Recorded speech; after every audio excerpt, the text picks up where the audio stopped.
The finals are set, and the NBA could not have scripted it any better. Jason Tatum, Jaylen Brown, and the Celtics are going to be taking on Luka Doncic, Kyrie Irving, and the Mavs, and the storylines involved in this matchup are endless. Each and every person involved in this series, from the stars to the role players to the coaches to the organizations, have something major at stake, and because of this, it has the potential to be one of the best NBA finals ever.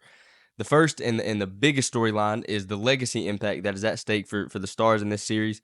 Starting with the Celtics, Jason Tatum has the chance to finally get the monkey off his back and prove to the world that he can perform on the biggest stage and that he can lead the team to a championship. This is kind of his chance to prove to his haters that he is one of the top 5 players in the world, because really the only thing that's kind of keeping him out of that conversation is the fact that he can't seem to climb over that mountaintop and get over the hump.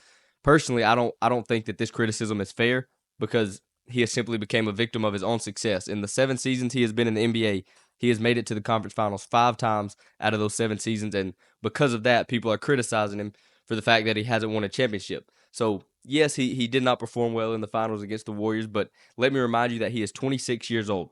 And let me also remind you that MJ was 26 when he won his first championship. LeBron was 27. Steph was 26. Shaq was 28, and the list goes on and on. There is such a thing as kind of a normal timeline for stars and superstars to finally get to the mountaintop, and he is right on schedule to do so.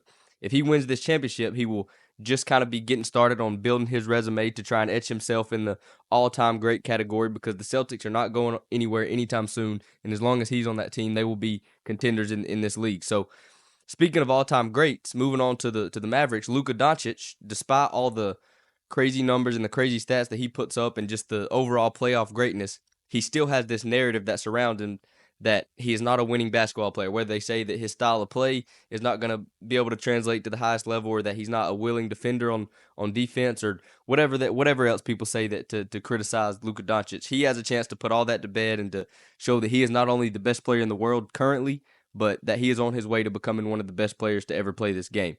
And then lastly, there's Kyrie Irving. He may have the worst narrative of them all surrounding his name.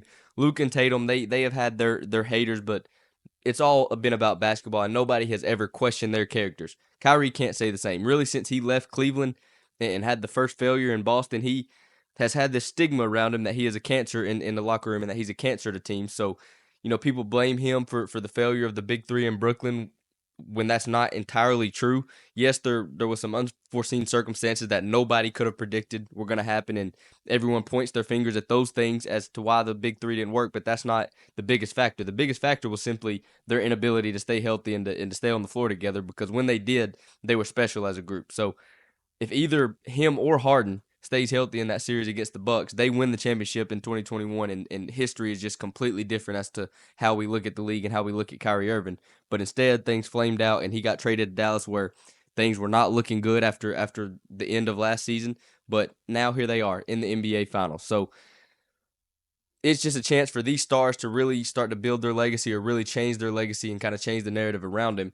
And speaking of Kyrie, that kind of leads me into the next major storyline in these NBA Finals, and that is Kyrie Irving versus Boston. And when I say Boston, I mean the Boston, the city, I mean Boston, the people, I mean Boston, the fans, and then obviously Boston, the team. So, of course, this all goes back to his time in Boston. I'm sure most of you are aware, where I feel like he was never fully accepted there, and the shortcomings of those seasons were placed on his shoulders and like they were his fault.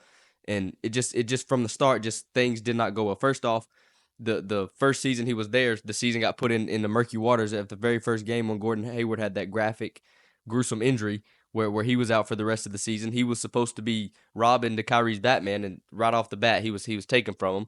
And for the Celtics, it kind of turned out to be a blessing in disguise long term, because it allowed Jaylen Brown and Jason Tatum to step in and emerge and develop quicker than they would have with Hayward there.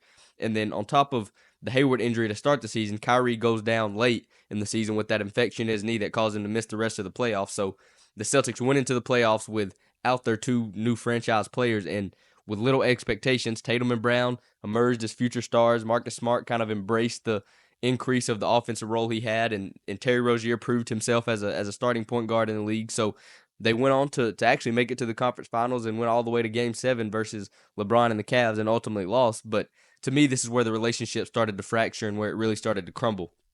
The fans, the city, the media kind of started this narrative of maybe they're better without Kyrie. Maybe they need to get rid of Kyrie. And all this really had no choice but to seep into the locker room.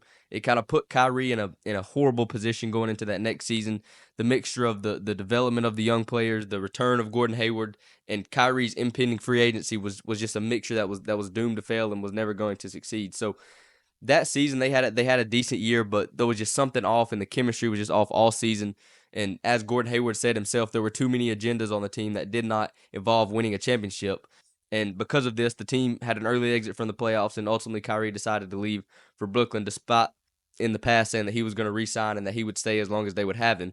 So the relationship between Kyrie and the city of Boston and the organization and the Celtics just did not end on great terms and has never really recovered from it. So we saw the years later when the Nets and Boston played in the playoffs those 2 years, the fans were all over Kyrie for that entire game, and then Kyrie did not help it at the end of the series where the Nets beat him when he stomped on Lucky in the center court, and that didn't help things, and that just rubbed the Celtics fans the wrong way. So emotions are high. There's a lot of history, and the hatred is there from the Boston fans, and they will be acting crazy. They will be all over Kyrie in their home games this series, and it's really going to be fun to watch of that matchup between how does Kyrie handle it, how do the fans handle it, how does the Mavs try to protect him, and just all the drama that's going to be there. But beyond the fans, it's really just a chance for Kyrie to say he won the breakup, or it's a chance for the Celtics to say that they won it. And while I'm kind of talking about the Celtics, this is a chance for them to get redemption in the finals. The players, the organization, and the fans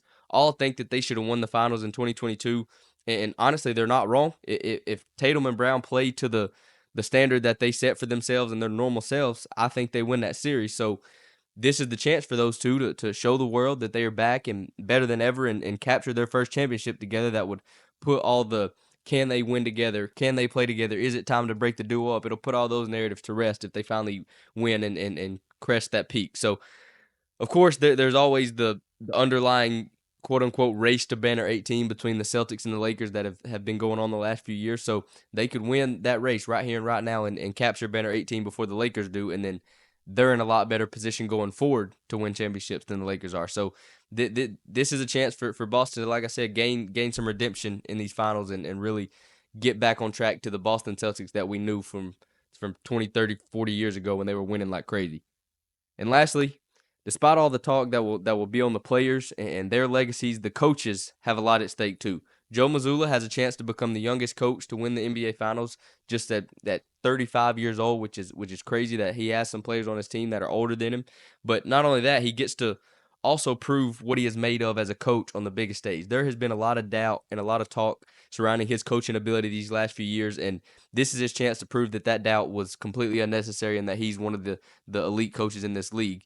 And then on the Maverick side, Jason Kidd gets to win a championship as his first championship as a head coach and join the short list of coaches to win as a player and as a coach. And then also he would be joining an even shorter list of coaches who have won as a player on a team and won as a coach on that same team. So this would just add to his legacy as just being a winner, plain and simple. Just everywhere he has gone, he has won as a player, as a coach, as an assistant coach, whatever. It would just add to Jason Kidd's legacy, and I would like to see that happen for him. So as we can see, this NBA Finals is full of great storylines.